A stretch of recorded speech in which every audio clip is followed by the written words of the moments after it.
Hello guys, ഞാനപ്പോൾ കഴിഞ്ഞ video ഇട്ടപ്പോൾ എല്ലാവരും എങ്ങനെ അപ്ലൈ ചെയ്യുന്നതെന്നൊക്കെ ചോദിച്ചു. അപ്പം അതിൻ്റെ വീഡിയോ ഇടുന്നതിന് മുന്നേ, നിങ്ങൾ അപ്ലൈ ചെയ്യുന്നതിന് മുന്നേ ശ്രദ്ധിക്കേണ്ട കുറച്ച് ഡോക്യുമെൻറ്റ്സും നമ്മളിത് അയക്കുന്നതിന് മുന്നേ കുറേ കാര്യങ്ങൾ ശ്രദ്ധിച്ചിരിക്കണം. അതെന്തൊക്കെയാണെന്നാണ് ഈ വീഡിയോയിൽ ഞാൻ പറയാൻ പോകുന്നത്. ആദ്യം തന്നെ നിങ്ങൾ നല്ലൊരു ഇമെയിൽ ക്രിയേറ്റ് ചെയ്യുക. ഇമെയിൽ ക്രിയേറ്റ് ചെയ്യുക എന്ന് പറയുമ്പോൾ ആദ്യം ഒരു സബ്ജക്റ്റ്, അതിപ്പം ബിവേർബും ഫ്യൂർ FSJ ഓർ BFD അങ്ങനെ വെച്ചാൽ മതി.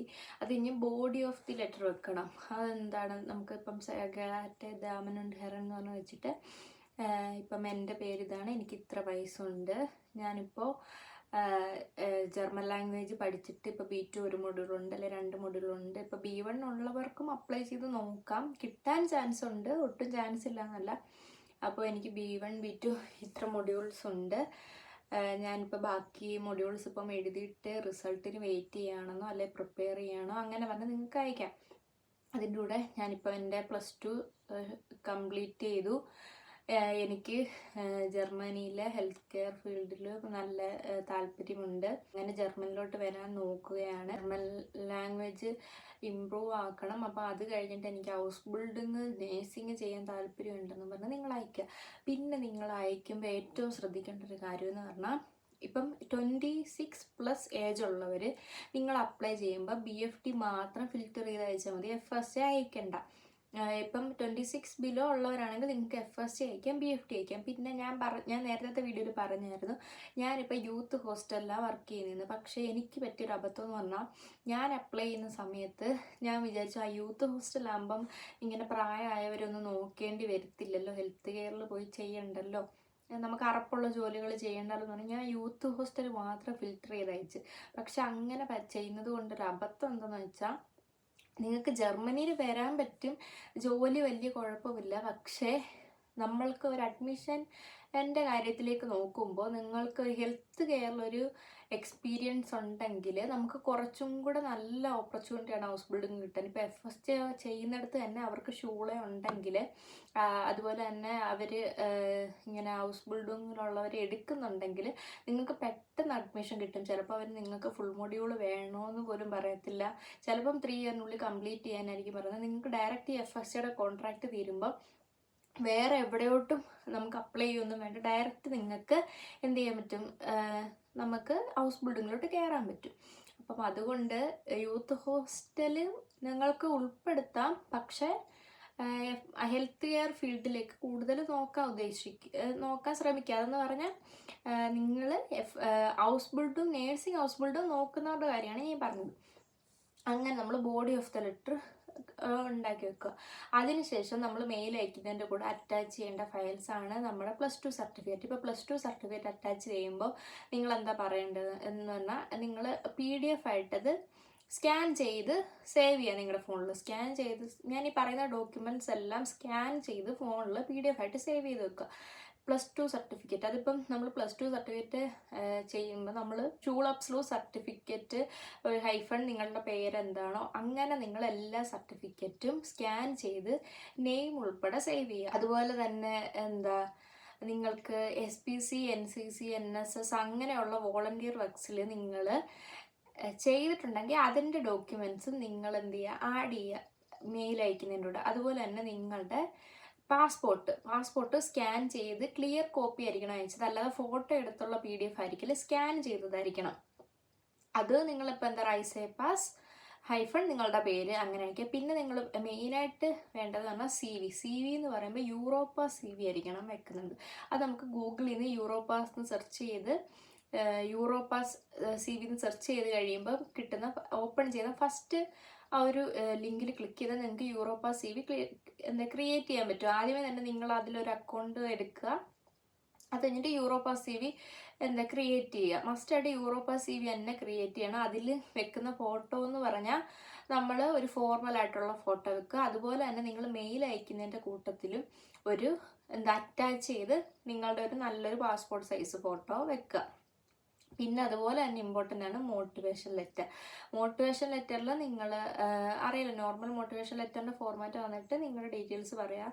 പിന്നെ ഞാൻ എൻ്റെ സ്കൂൾ ടൈമിൽ ഇങ്ങനെ ചെയ്തിട്ടുണ്ട്, അപ്പോൾ എനിക്ക് മനസ്സിലായി, എനിക്കിപ്പം ഹെൽത്ത് കെയർ ഫീൽഡ് എനിക്ക് താല്പര്യം ഉണ്ടെന്ന് മനസ്സിലായി, പിന്നെ ജർമ്മനിയുടെ ഹെൽത്ത് കെയർ സിസ്റ്റം ബെറ്റർ ആയതുകൊണ്ട് എനിക്ക് ഇവിടെ വർക്ക് ചെയ്യാനാണ് താല്പര്യം, അതിനായിട്ടാണ് ഞാൻ ജർമ്മൻ ലാംഗ്വേജ് പഠിക്കുന്നത്, അങ്ങനെ നിങ്ങൾക്ക് ആഡ് ചെയ്യാം. അങ്ങനെ പറഞ്ഞ് മോട്ടിവേഷൻ ലെറ്ററും വെക്കുക. പിന്നെ ഇപ്പം നിങ്ങളുടെ CV, മോട്ടിവേഷൻ ലെറ്റർ, പാസ്പോർട്ട്, നിങ്ങളുടെ ഫോട്ടോ, നിങ്ങൾ SPC NCC അങ്ങനെയുള്ള എന്തിനെങ്കിലുമൊക്കെ ഉണ്ടെങ്കിൽ അത്, പിന്നെ നിങ്ങളുടെ ലാംഗ്വേജ് സർട്ടിഫിക്കറ്റ്. പിന്നെ വേണ്ടുന്ന ഒരു കാര്യം എന്ന് പറഞ്ഞാൽ നിങ്ങൾ നമ്മളുടെ നാട്ടിലെ ഓൾഡ് ഏജ് ഹോമിൽ അല്ലെങ്കിൽ എന്തെങ്കിലും ഹെൽത്ത് കെയർ ഫീൽഡിലൊക്കെ 6 months 1 year അങ്ങനെയൊക്കെ നിങ്ങൾ എന്തെങ്കിലും ചെയ്തിട്ടുണ്ടെങ്കിൽ, എന്തെങ്കിലും പാലിയേറ്റീവ് വർക്ക്സ് ചെയ്തിട്ടുണ്ടെങ്കിൽ അതിൻ്റെയും കൂടെ സർട്ടിഫിക്കറ്റ് ആഡ് ചെയ്യുക. അതിൻ്റെ സർട്ടിഫിക്കറ്റ് ഇല്ല എന്നുണ്ടെങ്കിൽ നിങ്ങൾ ഏതെങ്കിലും സ്ഥലങ്ങളിൽ കുറച്ച് നാൾ പോയി നിൽക്കുക, അപ്പോൾ അവരതൊരു സർട്ടിഫിക്കറ്റ് തരും. ചിലർ നമ്മൾ ചെന്ന് നിന്നാലേ തരുത്തുള്ളൂ, അങ്ങനെയുള്ളവരുണ്ട്. അപ്പോൾ നിങ്ങൾ ചെന്ന് കുറച്ച് നാൾ അവിടെ ജോലി ചെയ്യേണ്ടി വരും. പക്ഷെ അങ്ങനെയുള്ളൊരു സർട്ടിഫിക്കറ്റ് ഉണ്ടെങ്കിൽ അത് നിങ്ങൾക്ക് മെയിൽ അയക്കുമ്പോൾ നല്ലൊരു പോസിറ്റീവ് ആയിരിക്കും. പിന്നെ നിങ്ങൾക്ക് ഇപ്പോൾ ജർമ്മൻ ലാംഗ്വേജ് പഠിച്ചിട്ട് നിങ്ങൾ എക്സാം ഒക്കെ നോക്കി നിങ്ങൾക്ക് ഒരു ഇയർ ഗ്യാപ്പ് ബാലൻസ് ചെയ്യാൻ അത് സഹായിക്കും. അത് പക്ഷേ കമ്പൽസറി ആണോ എന്ന് ചോദിച്ചാൽ കമ്പൽസറി അല്ല, പക്ഷെ ഉണ്ടെങ്കിൽ അത്രയും നല്ലത്. അപ്പോൾ ഇത്രയും വെച്ചിട്ട് നിങ്ങൾ എന്ത് ചെയ്യുക, മെയിൽ അയക്കുമ്പം ഇതിൻ്റെ എല്ലാം PDF സ്കാൻ ചെയ്തതായിരിക്കണം, ക്ലിയർ പേപ്പേഴ്സ് ആയിരിക്കണം. അതിൻ്റെ കൂടെ ഏതൊക്കെ ഫയൽ അറ്റാച്ച് ചെയ്യണം, അതിൻ്റെ ജർമ്മൻ നെയിംസ് എന്താണെന്ന് ഞാൻ ഡിസ്ക്രിപ്ഷനിൽ വെക്കാം. അതുകൂടാതെ നിങ്ങൾ എന്തായാലും ജർമ്മനിലേക്ക് വരാൻ നോക്കുന്നവരാണെന്നുണ്ടെങ്കിൽ നിങ്ങളുടെ വാക്സിനേഷൻ സർട്ടിഫിക്കറ്റ്, നമുക്ക് ജനിച്ചപ്പോൾ മുതൽ ഇപ്പോൾ വരെ നമുക്ക് എടുത്തിട്ടുള്ള വാക്സിനേഷൻ സർട്ടിഫിക്കറ്റ്, അതുപോലെ തന്നെ കോവിഡ് വാക്സിൻ സർട്ടിഫിക്കറ്റ്സ് ചിലപ്പോൾ നമുക്ക് ഹൗസ് ബിൽഡിങ്ങിൻ്റെ അഡ്മിഷൻ്റെ കാര്യത്തിന് ചോദിക്കും, ചിലപ്പോൾ നമുക്ക് FSA BFTക്കും ചോദിക്കുന്നുണ്ട്. അപ്പം കോവിഡ് വാക്സിൻ്റെ സർട്ടിഫിക്കറ്റ് നിങ്ങൾ ശരിയാക്കി വെക്കുക. അതുപോലെ തന്നെ നമുക്ക് ജനിച്ചിട്ട് നമ്മൾക്കൊരു 10 വയസ്സ് വരെ 15 വയസ്സ് വരെ എടുക്കുന്ന വാക്സിനേഷൻസ് ഇല്ലേ, അതിൻ്റെ സർട്ടിഫിക്കറ്റ്സ് നമ്മൾ ഒപ്പിക്കുക. ഇപ്പം പിന്നെ സർട്ടിഫിക്കറ്റ്സ് കിട്ടാറുണ്ടെന്ന് തോന്നുന്നു, പക്ഷെ പണ്ട് ഒരു ഞാൻ ജനിച്ച സമയത്ത് ആ ഒരു സമയത്തൊക്കെ അത് ഇങ്ങനെ സർട്ടിഫിക്കറ്റ്സ് ഒന്നും തരത്തില്ല, നമുക്ക് വാക്സിൻ എടുത്തിട്ട് വിടും, അങ്ങനെയാണ് ചെയ്യുന്നത്. അപ്പം അതിൻ്റെ വാക്സിനേഷൻസിൻ്റെ പേപ്പറും കൂടെ നിങ്ങൾ റെഡിയാക്കി വെക്കുക. അപ്പോൾ നിങ്ങൾ അതിൽ ആ മെയിൽ ID ആദ്യം സബ്ജക്റ്റ് വെക്കുക, പിന്നെ ബോഡി ഓഫ് ദ ലെറ്റർ വെക്കുക, പിന്നെ 10 +2, പിന്നെ നിങ്ങൾക്കിപ്പോൾ ഡിഗ്രി ഉണ്ട്, ഡിഗ്രി, അതൊക്കെ നമ്മുടെ ഇയർ ഗ്യാപ്പ് കാണിക്കാനായിട്ട് സഹായിക്കും. പിന്നെ ലാംഗ്വേജ് സർട്ടിഫിക്കറ്റ്, എന്തെങ്കിലും എക്സ്പീരിയൻസ് ഉണ്ടെങ്കിൽ അതിൻ്റെ സർട്ടിഫിക്കറ്റ്, നിങ്ങളുടെ ഫോട്ടോ, പാസ്പോർട്ട്, ഇതെല്ലാം വെച്ചാണ് നിങ്ങൾ അയക്കേണ്ടത്. അപ്പോൾ മസ്റ്റായിട്ട് നിങ്ങൾ ചുമ്മാ ഒരു മെയിൽ അയച്ചിട്ട് ബോഡി ഓഫ് ദ ലെറ്ററും അതുപോലെ തന്നെ സബ്ജക്റ്റും വെച്ചൊരു മെയിൽ അയച്ചെന്ന് പറഞ്ഞാൽ അവർക്ക് കിട്ടത്തില്ല. നിങ്ങൾ പക്ഷേ ഇപ്പോൾ നിങ്ങളുടെ ലാംഗ്വേജ് സർട്ടിഫിക്കറ്റും +2 സർട്ടിഫിക്കറ്റും അങ്ങനെയെല്ലാം വെച്ച് അറ്റാച്ച് ചെയ്യുമ്പോൾ അവർക്കൊരു ജെന്യൂനിറ്റി ഫീൽ ചെയ്യും. അതുപോലെ തന്നെ നിങ്ങളുടെ പാസ്പോർട്ട് അങ്ങനെയുള്ളതൊക്കെ വെച്ച് അയക്കുമ്പോൾ ഇത് കിട്ടും. അതുപോലെ തന്നെ പാസ്പോർട്ടിൻ്റെ തന്നെ ഫ്രണ്ട് പേജും ബാക്ക് പേജും കൂടെ നമുക്ക് സ്കാൻ ചെയ്ത് ഒരു കോപ്പി ആക്കാൻ പറ്റത്തില്ല, അങ്ങനെ നിങ്ങൾ വെച്ച് അയക്കാൻ ശ്രമിക്കുക. അപ്പോൾ ഇത്രയും കാര്യങ്ങളാണ് നിങ്ങൾ അയക്കുമ്പോൾ ശ്രദ്ധിക്കേണ്ടത്. പിന്നെ ഞാൻ പറഞ്ഞല്ലോ, ആദ്യമേ പറഞ്ഞ പോലെ 26 വയസ്സ് കൂടുതലുള്ളവർ BFD മാത്രം ഫിൽറ്റർ ചെയ്തേ അയക്കാവൂ. അല്ലെങ്കിൽ നിങ്ങൾ വെറുതെ FSA ഒക്കെ വെച്ച് നിങ്ങൾ മെയിൽ അയക്കുന്നത് നിങ്ങളുടെ സമയവും വേസ്റ്റ് ആവും. അതുപോലെ തന്നെ നിങ്ങൾ FSA BFDക്ക് അയക്കുമ്പോൾ ഒരു ദിവസം നിങ്ങൾ 1 മണിക്കൂർ ഇതിനായിട്ട് മാറ്റി വെക്കുക. 1 മണിക്കൂർ മെയിൽ അയക്കുക. എനിക്കെന്ന് പറഞ്ഞാൽ എനിക്ക് എൻ്റെ ഭാഗ്യം കൊണ്ടാണോ ഞാൻ ഒരുപാട് 2 മണിക്കൂറൊക്കെ ചില ദിവസം അയച്ചിട്ടുണ്ട്. അപ്പോൾ അങ്ങനെ അയച്ചപ്പോൾ എന്ന് പറഞ്ഞാൽ എനിക്ക് 1 monthനുള്ളിൽ 2-3 ഇൻ്റർവ്യൂവും കിട്ടി. അതിൽ ഒരു ഇൻ്റർവ്യൂ അവർ പാസ്സായി എല്ലാം ചെയ്തതാണ്, പക്ഷെ അവർക്ക് പിന്നെ അവിടെ ജർമ്മൻസിനെ തന്നെ കിട്ടിയെന്ന് പറഞ്ഞിട്ട് എന്നെ എടുത്തില്ല. പിന്നെ വേറൊരു ഇൻ്റർവ്യൂ അവർ റിപ്ലൈ തന്നില്ലെന്ന്, പിന്നെ അടുത്ത ഇൻ്റർവ്യൂ ആണ് എനിക്ക് ഓക്കെ ആയത്. അപ്പോൾ നിങ്ങൾ എന്ത് ചെയ്യുക, അങ്ങനെ മെയിൽ അയക്കുക. ഒരു ദിവസം 1 മണിക്കൂറെങ്കിലും അയക്കാൻ നോക്കുക. സോഷ്യൽ മീഡിയ അങ്ങനെയെല്ലാം കുറച്ച് മാറ്റി വെച്ചിട്ട് അയക്കുക. നമ്മളിപ്പോൾ ഏജൻറ്റ് ഫീ കൊടുക്കുന്നതും പാടാണ്, അതുപോലെ തന്നെ ബുദ്ധിമുട്ടാണ്. സ്വന്തമായിട്ട് അയക്കുമ്പോൾ അതിൻ്റെതായ പ്രശ്നങ്ങളുണ്ട്, നിങ്ങൾ സ്വന്തമായിട്ട് അയക്കുക. അത് കഴിഞ്ഞിട്ട് അഥവാ നിങ്ങൾക്ക് അയക്കുമ്പോൾ ഇപ്പോൾ 100 മെയിൽ അയച്ചാൽ 99 മെയിൽ നെഗറ്റീവായിരിക്കും വരുന്നത്. ഒന്നെങ്കിൽ വേക്കൻസി ഇല്ല, അല്ലെ പുറത്തുനിന്നുള്ളവരെ നോക്കുന്നില്ല, നിങ്ങൾക്ക് ഫുൾ മൊഡ്യൂൾ ഇല്ല, അങ്ങനെയൊക്കെ പറഞ്ഞ് വരാം. പക്ഷെ അതൊന്നും നെഗറ്റീവ് ആവേണ്ട, നിങ്ങൾ അത്രയും നെഗറ്റീവ് മെയിൽസ് വരും. പക്ഷെ അതൊന്നും നിങ്ങൾ മൈൻഡ് ചെയ്യാതെ നിങ്ങൾ എങ്ങനെയെങ്കിലും അയക്കുക. നമുക്ക് അയച്ച ഉറപ്പായിട്ടും കിട്ടും. പിന്നെ നിങ്ങൾ അയച്ചു കഴിഞ്ഞിട്ട് അഥവാ ഇപ്പം പോസിറ്റീവ് ഉണ്ട്, അതുപോലെ തന്നെ നിങ്ങൾക്ക് ഇൻ്റർവ്യൂ കിട്ടി, എല്ലാ മെയിലും ചെക്ക് ചെയ്യുക. ഒരു മെയിൽ പോലും ജസ്റ്റ് ഇങ്ങനെ നോട്ടിഫിക്കേഷനിലൂടെ നോക്കിയിട്ട് അങ്ങനെ ഒന്നും വിടല്ല. എല്ലാ മെയിൽസും ക്ലിയർ ആയിട്ട് ഡെയിലി ഇമെയിൽസ് ചെക്ക് ചെയ്യുക. അതുപോലെ തന്നെ നിങ്ങളുടെ സ്പാം ഫോൾഡറും എല്ലാം നിങ്ങൾ ചെക്ക് ചെയ്യുക മെയിൽ. അത് കഴിഞ്ഞിട്ട് ഇപ്പം ആരെങ്കിലും ഇൻ്റർവ്യൂ നിങ്ങൾക്ക് തരുന്നുണ്ടെങ്കിൽ ഇൻ്റർവ്യൂ അറ്റൻഡ് ചെയ്യുക. ഇൻ്റർവ്യൂ അറ്റൻഡ് ചെയ്തിട്ട് 1 വീക്കിനുള്ളിൽ അവരുടെ റിപ്ലൈ ഒന്നും ഇല്ലെങ്കിൽ നിങ്ങൾ എന്ത് ചെയ്യുക, നിങ്ങൾ ഉറപ്പായിട്ട് അവർക്ക് ഞാൻ ഇൻ്റർവ്യൂ ഇങ്ങനെ അറ്റൻഡ് ചെയ്തിരുന്നല്ലോ, അതിൻ്റെ റിപ്ലൈ എന്താണ്, എൻ്റെ ഇൻ്റർവ്യൂവിൻ്റെ റിസൾട്ട് എന്താണെന്ന് പറയാമെന്ന് പറഞ്ഞാൽ മസ്റ്റായിട്ട് ഇത് അയക്കുക, മെയിൽ അയക്കുക. എനിക്കെന്ന് പറഞ്ഞാൽ എനിക്കും എൻ്റെ ഇൻ്റർവ്യൂ കഴിഞ്ഞ് അവർ ഓക്കെ എല്ലാം സംസാരിച്ചു. ഫ്ലൈറ്റ് ടിക്കറ്റ് നിങ്ങൾ സ്വന്തമായിട്ട് എടുക്കണം, നിങ്ങൾ വിസയുടെ കാര്യം സ്വന്തമായിട്ട് ചെയ്യണം, അവരെല്ലാം സംസാരിച്ചിട്ടും എനിക്കൊരു 1.5 വീക്കായിട്ടും എനിക്ക് റിപ്ലൈ ഒന്നും വരുന്നില്ല. അപ്പോൾ ഞാനിങ്ങനെ അവർക്ക് മെയിൽ അയച്ചപ്പോൾ അവർ പറഞ്ഞു ഇങ്ങനെ പേപ്പർ വർക്ക് നടന്നുകൊണ്ടിരിക്കുകയാണ്, ഉടനെ തന്നെ കോൺട്രാക്റ്റ് അയച്ചു തരാമെന്ന് പറഞ്ഞ്.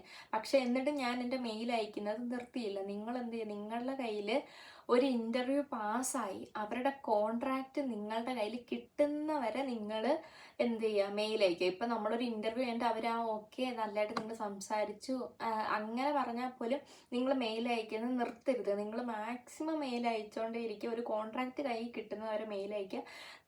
എൻ്റെ ഒരു അഭിപ്രായത്തിൽ നിങ്ങൾക്ക് ഒരു B2 ഒരു മൊഡ്യൂളെങ്കിലും ഉണ്ടെങ്കിൽ നിങ്ങൾ 1 മാസം നല്ലതായിട്ട് ഹാർഡ് വർക്ക് ചെയ്ത് മെയിൽ അയച്ചോ, നിങ്ങൾക്ക് ഉറപ്പായിട്ടും ഒരു പോസിറ്റീവ് ഇത് കിട്ടും.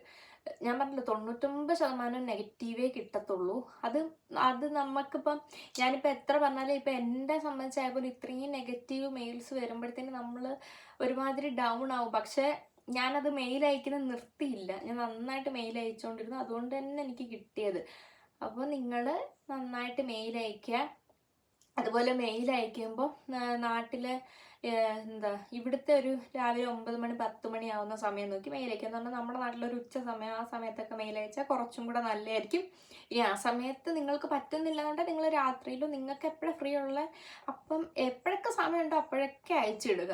അതിപ്പം ഇന്ന സമയം അയക്കാൻ പറ്റിയില്ല അതുകൊണ്ട് നാളെ അയക്കാന്ന് പറഞ്ഞ് മാറ്റി വെക്കരുത്. ഒരു ദിവസം നിങ്ങൾക്ക് എപ്പോൾ സമയം കിട്ടുന്നോ അപ്പോൾ അയക്കാം.